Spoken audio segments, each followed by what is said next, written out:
ମାନେ ଦେଖ ନାଚ କିଛି ମାଣ୍ଡିବ ବେ ମତେ ଗୋଟେ ଝିଅଟେ ଚିଠି ଲେଖିଛି ଦେଖ ମାନେ ମାସ୍କ ଦେଇ ଦେଇଛି ଦେଖା ନାଇଁ ମାସ୍କ ଦେଇ ଦେଇଛି ଲେଖିଛି तुम्हारा नाम क्या बोलो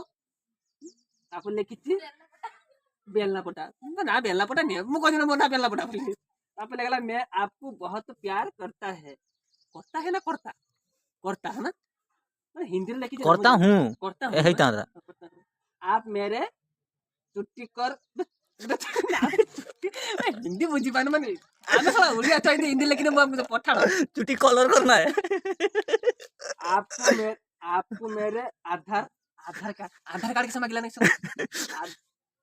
आज ओलंक ना सुना कोना मागु छे आधार बे आधार कार्ड मांगी छे ओटीपी मांग दो के तो है ना आपको मेरे क्या बात करती हो मेरे क्या बात करती हो लास्ट में लिख दीजिए आई लव